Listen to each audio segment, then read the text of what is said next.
In my early 20s, people used to say, you look a bit like Leonardo DiCaprio. Shut up.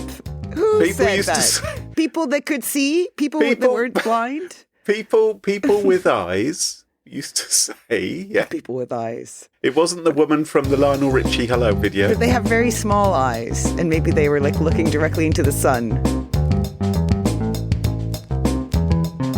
Smashing Security, episode 368. Garry Barlow, and a scam turned deadly, with Carole, Theriault and Cluley.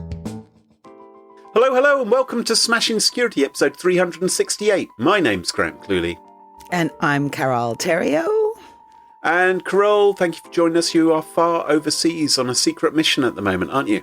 Uh-huh. I am very much so. So that means we should just get going so I can go back to doing my secret mission stuff. Fair enough. But before we kick off, let's thank this week's wonderful sponsors, Collide, Kiteworks, and Vanta. It's their support that help us give you this show for free. Now, coming up on today's show, Graham, what do you got? I'm going to be saying, take that to romance scammers. And I'm going to head to Ohio and see what can go really wrong when 1 + 1 = 3. All this and much more coming up on this episode of Smashing Security. Now, chums, specifically you, Carole, because you're the only person who can answer this question, who's on the show today. Do you have a celebrity lookalike? No, but I used to be told fairly often that I looked, I can't remember, Linda Carter, the Wonder Woman girl. Wonder Woman, that's right. Well done. Because I have asked you this question before, 4 years ago, when we had Garry Kasparov on the show, and you said Wonder Woman Linda Carter. So I'm not a liar. You're not a liar. We ran your picture through an app which suggested Courtney Cox was your celebrity lookalike. Oh, I forgot that. I was compared to Henry Kissinger or Larry the Cable Guy. One of them is much closer than the other. That's all I'm going to say. But in my youth, I remember in my early 20s, there are two famous people who people used to say, you look a bit like Leonardo DiCaprio. Shut up. People Who used to said say, that? People that could see? People that weren't blind? People with eyes used to say, yeah. People with eyes. It wasn't the woman from the Lionel Richie Hello video who said I look like. But they have very small eyes, and maybe they were like looking directly into the sun. Leonardo DiCaprio, they used to say. And the other person who used to say was British singer Garry Barlow.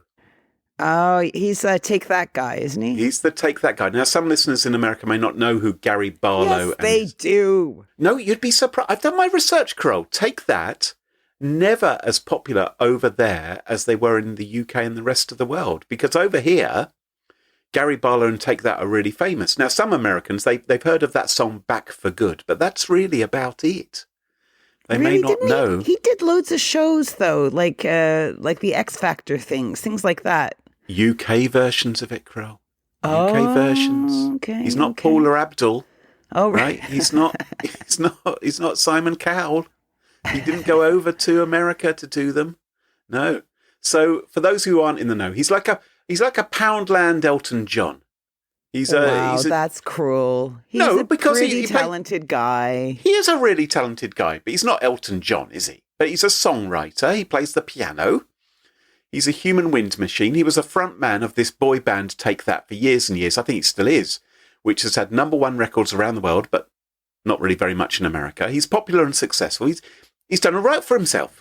Okay, but the two of you out there that don't know about Garry Barlow, hope you're enjoying this. Well, now everyone knows what I look like. Leonardo DiCaprio mixed with Garry Barlow.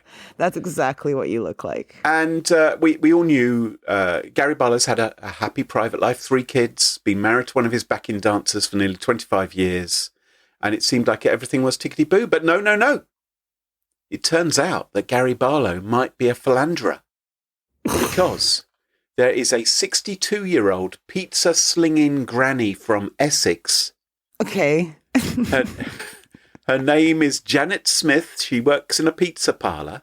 Right. And she says that she got into a saucy, romantic conversation with Garry Barlow, Gaza Barza. I started talking to this chap who I thought was Garry Barlow, first of all, because I went on Facebook and his name came up, so I added him. Why wouldn't, I'm getting on in years and, Right. I'd like to think I could turn a few heads. Well, she says that she added Garry as a friend on Facebook. And Garry replied to her. He said, Gaza. Gazabaza. He said, hey, he said, I was going through my likes and I don't know how Garry No, Barlow please talks, don't actually. do that.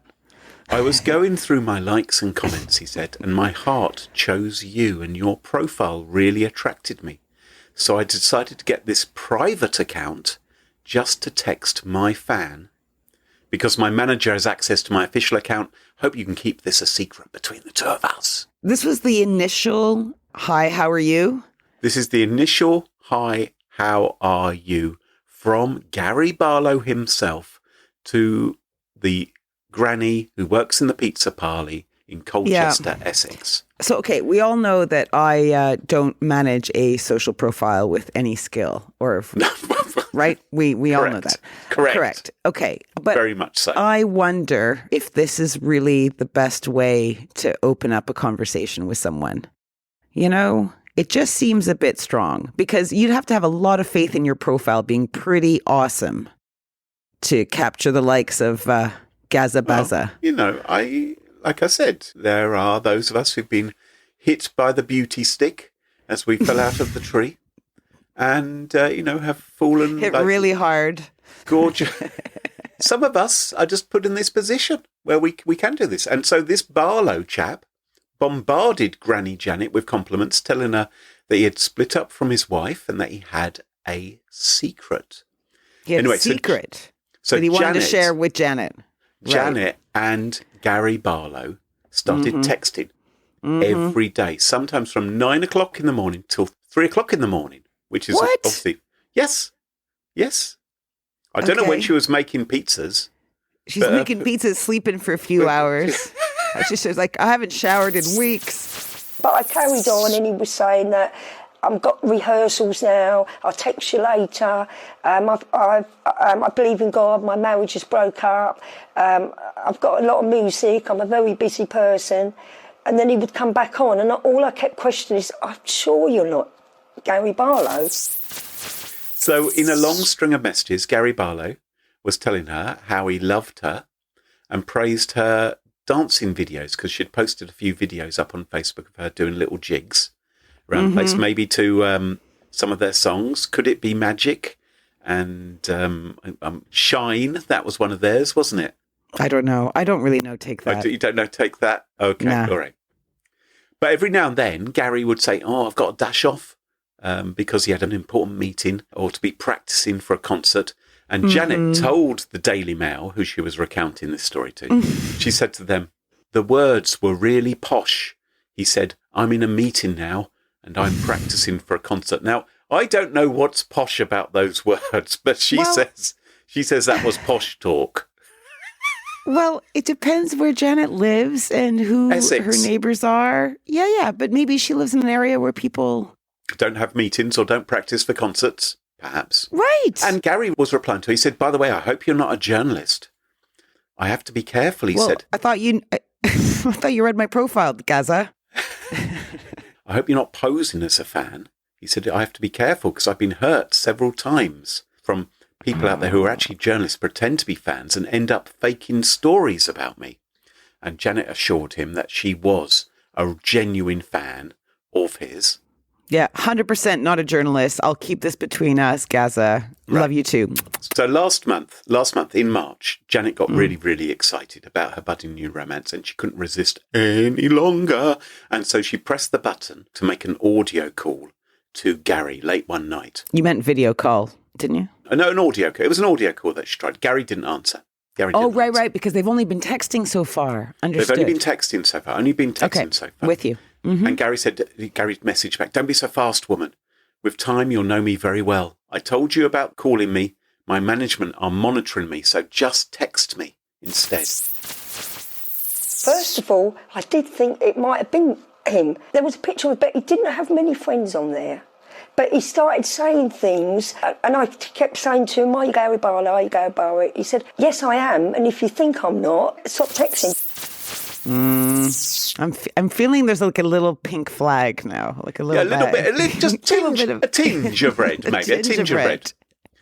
Blushing. So Janet has also got a little bit of a blush about her. She started to get suspicious, and she realised the man she was speaking to couldn't be the real Garry Barlow. As she told the newspaper, Garry Barlow would not talk to someone like me.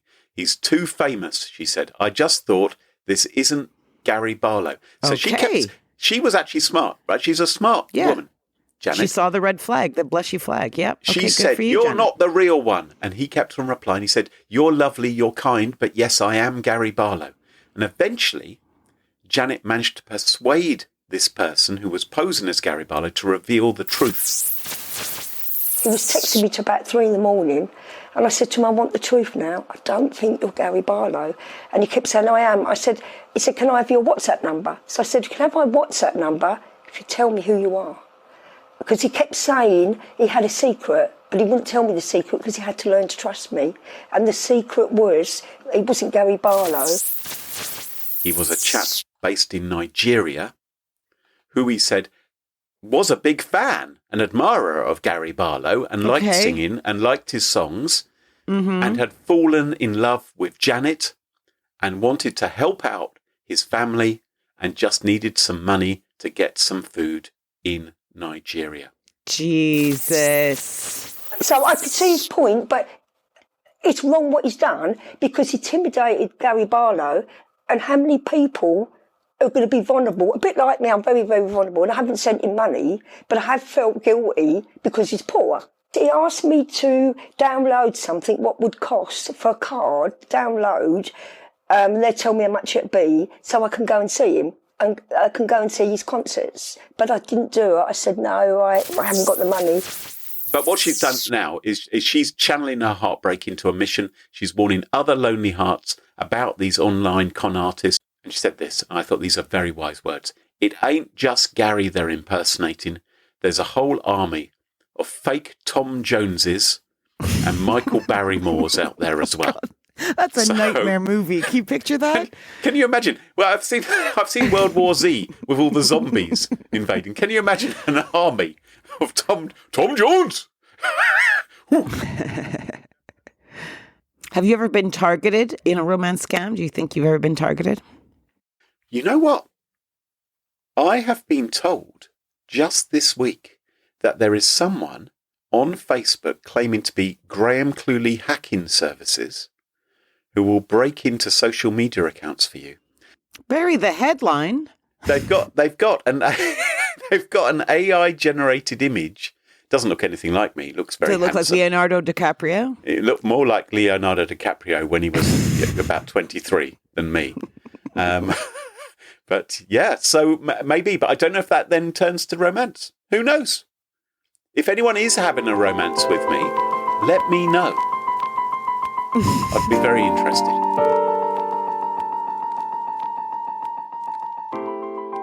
Carole, what's your story this week? All right, I'm going to start with a chap called William Brock. Now, you don't know William Brock. He's an 81-year-old. And let me set the scene. This is like 11 a.m. on a Monday morning late last month. Okay, and William is chilling at home. Right. In his South Charleston town in Ohio. When suddenly, dun, dun, dun, the phone rings. It's a strange ringtone, can I say? Normally they go rather than dun, dun, It was my scary music because this is scary when the phone rings because it seems terrifying that William Brock has been receiving not so nice calls during the last few weeks. Oh, no. Threatening calls, targeting him and his family and demanding cash. So as the phone trills, he's kind of worried that this is yet another one of those calls. So, he gets up and wanders over to the phone and he answers, and he knows he was right to be worried because it's yet another threatening extortion call. Right. So he's irate, right? And he must have nearly jumped out of his skin when a few minutes later, there's a knock at the door. Okay, that would be scary. This was late at night, you said? No, 11 a.m. 11 a.m. on a Monday morning. To be honest, I think when I get to that age, I'll be scared of anyone knocking on my door any time, day or night. Right, even the Amazon guy. We know how you feel about them. If Amazon did knock on my door, that would be great. So our buddy here, William Brock, he opens the door and finds 61-year-old Lolitha Toland Hall standing there. And she says, hey, I'm here to pick up a package. Well, Right. Brock is having none of this, right? Because he's just talked to the scammers. And what does he do? He whips out a gun.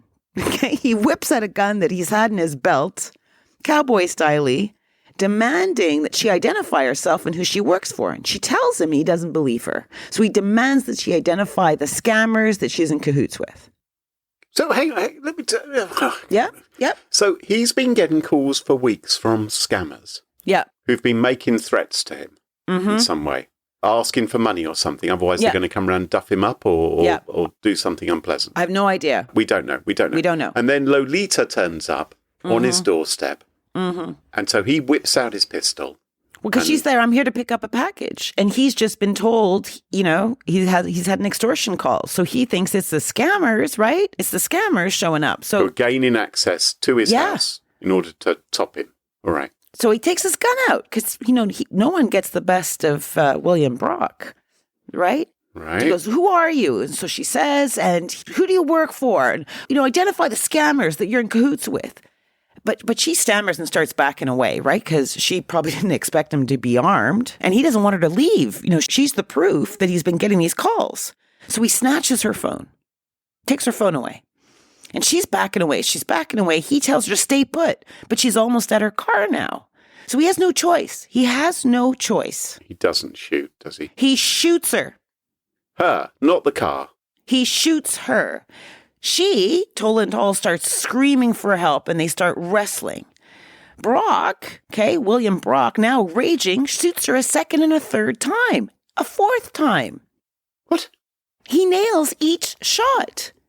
And now, with his assailant neutralized, he calls 911 to report the incident. And says there's a mad person shooting a delivery person. Well, Graham, look, we all know, listeners and I all know that you have a bit of a short fuse. You've been coming up with nitpicks a lot more. And I need to know that whether or not, in your opinion, do you think Brock's response was excessive? Well, I tend to take the viewpoint that there's very few occasions when it's all right to shoot somebody, as a general rule. I've actually taken that so far that, listeners, I don't have a gun. So It wouldn't be legal for you to have a gun. if I wanted to shoot someone, I'd have to somehow get a gun first of all. So so that's going to prevent me. Well, that wasn't my question. Oh, okay. It was right, like, do you think his response was excessive? Yes, I do. You do. Okay. I don't think if your mystery attacker is jumping into their car to go away and hasn't taken anything from you, then shooting them in response seems a little Four bit over times the top. on top of that. Four Yeah. times. Yeah. Although he did call 911 afterwards, which is very thoughtful of him. Afterwards. Yep. Well, he did. it would have interrupted the shooting, I suppose, if he'd done it. Yeah, I mean, his hands were full. He was holding her phone in one hand, right? He had a gun in the other. How is he going to call? Well, I'm glad to hear you say that you think it was a little bit excessive, because it turns out that the company that 61-year-old Lolitha Toland Hall works for was Uber, as she told him. Oh, The scammers had also targeted her by ordering a simple parcel pickup at this address. oh, so she wasn't an Uber driver picking him up to take No. him to the bad guys. No, she was there to pick up the money parcel. Oh, I see. Right. Right. So they're like, right. we're going to hurt you or give us some cash. Bing bong. Hi, I'm here to pick up a parcel. I work at Uber. Oh, Wow. poor Lolita. Well, very poor Lolita, because she died in surgery from the fatal gun wounds. Oh, nice cheery story, Carole. Thanks for choosing this one. Jeepers. Well, current reports say that the sheriff's office is still investigating the scam calls to Brock and the package delivery order through the Uber app. So basically, part-time Uber driver pops around and pick up the package, and Yeah. So Brock is in trouble now because it seems to me he's murdered somebody, right? Well, yeah, let me show you this link so you can see. So some of this was caught on camera. Oh, yes, please share that link. Jeepers. No. So you can, there's a few stills in the article I've put in there for you in the show notes.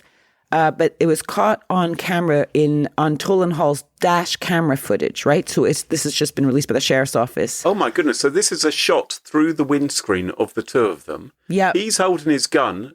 Right. She's backing up, trying to get into her car. He's very close to her. And he's got a gun pointed at her. She seems to be saying, What the hell's going on? What the hell's wrong with you, man? Yep. And the two move away from view of the camera, and then multiple shots spaced out from each other can be heard, followed by Hall screaming for help. Oh, my goodness. And get this, Brock can be heard telling Toland Hall, I'll shoot the other leg. So, well, I feel terribly sorry for this woman and her family. Jesus, right? Totally. This old guy as well who did the shooting, you can't help but feel a bit of sympathy for him as well, because obviously he was in quite a state to end up in this way. And we think there are scammers who presumably have not yet been identified. No, the cops are still working on all that, but we have learned that Brock has been charged with murder. The reasons being that he did not call 911 soon enough, and because there was no active threat presented by Miss Hall at any time during the encounter, right? Like she wasn't sitting there being aggressive. So my question, do you think if they end up catching the scammers that did this, do you think they could be charged with some murder charge? Mm-hmm. Well, I'm not a lawyer, Carole. I know you think I am. No, I don't even think you're Leonardo DiCaprio. So, I don't know. I mean, they clearly have some culpability in this, don't huge. They? Yeah, I mean, they didn't order anyone to shoot, but then you also have to feel a little bit sorry for the scammers, because it's like they're just trying to do a money scam. They weren't planning to go as far as anyone getting shot or anyone getting hurt. I bet they're bricking it right now. So the moral of the story, Graham, if we have any morals here, is I think I'd say report scams to the cops, right? So yes, if he had numerous calls to cops and had a written, like kept data, like a sheet even of paper, I've received a call at this time, so that they can, so there's a log. Well, that's one moral. I'd also suggest maybe don't own a gun. Might be a good one as well to avoid getting yourself in this kind of pickle. Yeah, I think I share the opinion that guns often make situations much, much worse. Yeah. And obviously we're liberal European types, and so that's why we feel like that. But bit posh. I guess. But wow. Man. Don't shoot the Uber driver. That is horrific.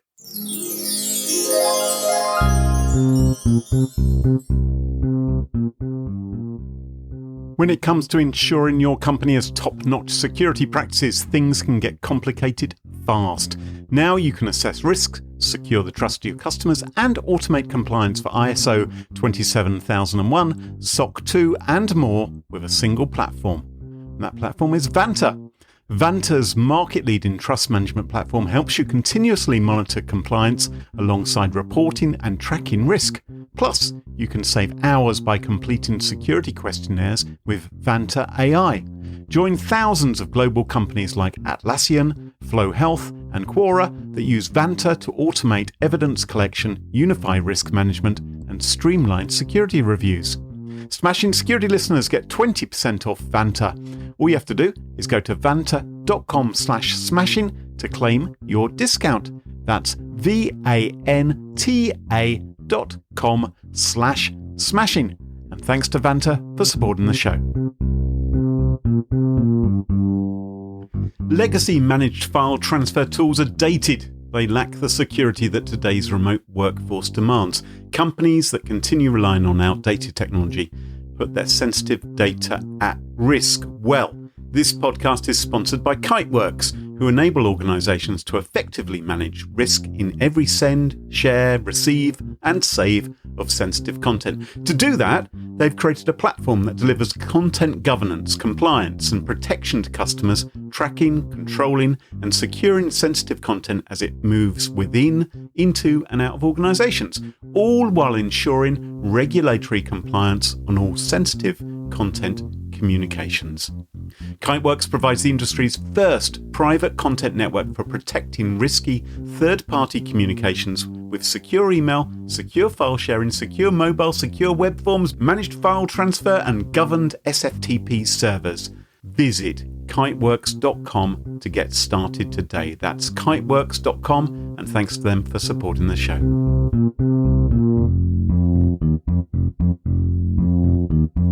You've probably heard us talk about Collide before, but did you know Collide was just acquired by 1Password? Well, that's pretty big news, since these two companies are leading the industry in creating security solutions that put users first. For over a year, Collide Device Trust has helped companies with Okta ensure that only known and secure devices can access their data. And that's what they're still doing, but now as part of 1Password. So if you've got Okta and you've been meaning to check out Collide, now's a great time. Collide comes with a library of pre-built device posture checks, and you can write your own custom checks for just about anything you can think of. Plus, you can use Collide on devices without MDM, like your Linux fleet, contractor devices, and every BYOD phone and laptop in your company. Now that Collide is part of 1Password, it's only going to get better. Check it out at collide.com/smashing to learn more and watch the demo today. That's KOLIDE.com/smashing. And thanks to them for supporting the show. And welcome back. And you join us at our favourite part of the show, the part of the show that we like to call Pick of the Week. Pick of the week. Pick of the week. Pick of the Week is the part of the show where everyone chooses something they like. Could be a funny story, a book that they've read, a TV show, a movie, a record, a podcast, a website, or an app. Whatever they like. It doesn't have to be security related necessarily. Better not be. Well, my Pick of the Week this week is not security related. Good. I've been trying to get a bit fitter and stay healthy so I can make episodes of this podcast for many, many years to come. That's a great reason to stay fit. That's the only reason I stay alive. I fancy a bit of exercise. You know, I'd like to dabble. Yeah, well, you are very, very fit, Carole. Thanks, man. Not in that way, but you know what I mean. And so I've joined a gym recently. So, do a bit of treadmill and do a bit of swimming, play badminton and things. What, instead of getting your own pool? Yeah, exactly. Instead of going around the paddling pool. And and so one of the things I did this on, I think it was Sunday morning, got up bright and early, and I went to my Pick of the Week, which is Boxfit. Boxfit.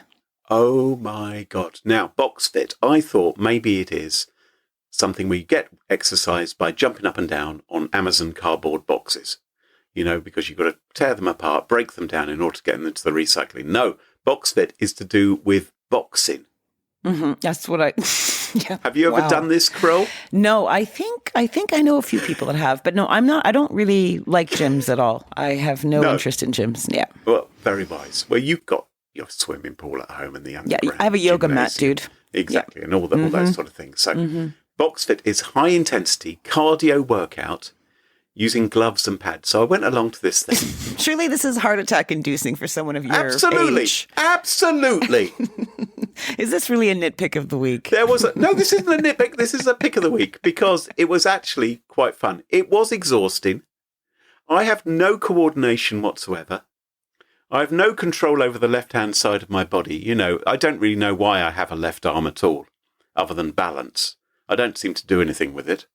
So, flopping around. I'm just imagining it's just flopping around. And then they're saying, well, punch with your left arm. And it's like, seriously? Seriously, you want me to move this thing? Are you kidding me? What?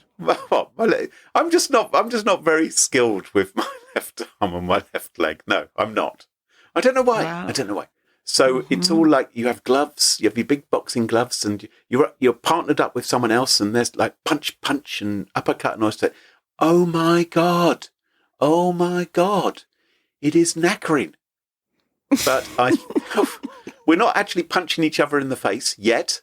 But I was with this one guy who was walloping. He was so strong. It was like, bloody hell. And afterwards I said, oh, you must have been coming. He said, no, it's my first time. And I thought, oh dear, I'm a bit weedy in comparison. And it was quite the workout. But if you want to improve your agility, strength and overall fitness, I found it quite fun. And it's quite social as well. Because we were basically You're getting hit in the face with by strangers. So fun. This is what Graham thinks is fun, you know? We were laughing. We weren't hitting each other anywhere vulnerable where we're likely to cause any pain. You didn't get punched in the nuts, so therefore it was really fun. Exactly. Fantastic. Normally I'd have to pay more for that kind of treatment, but not at my gym. God. Wow. Anyway, so Boxfit is my pick of the week. Carole, what's your pick of the week?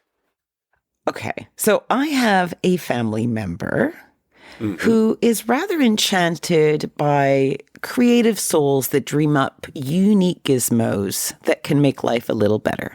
Oh, right. So this family member tends to trawl crowdfunding sites looking for brilliant ideas. And if this person finds one, boom, they'll buy it and check it out. This is a family member. When you say a member of your family, you mean it's definitely not you. Is that what you're saying? Well, let me carry on. You tell me at the end if you think this was me.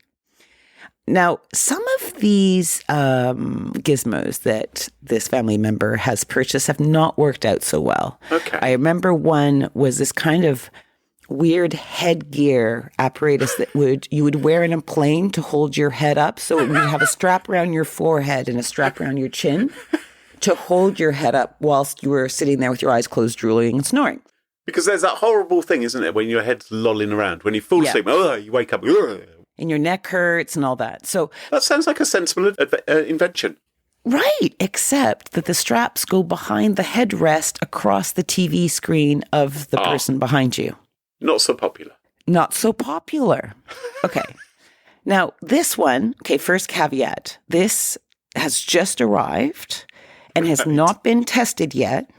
Right. But I think once you hear about it, you'll have an opinion. Okay. Oh, right. Definitely. It is called the Waschii pocket-sized solar heating washing machine.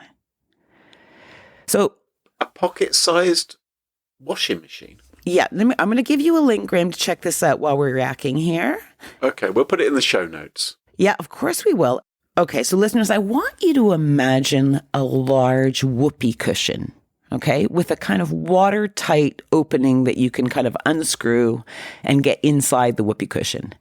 And in this, you shove your dirty clothes inside the whoopee cushion. You add water and detergent. Yeah. And then you shake, shake, shake. Shake, shake, shake. Okay. You can leave it in the sun, right? So it gets warm.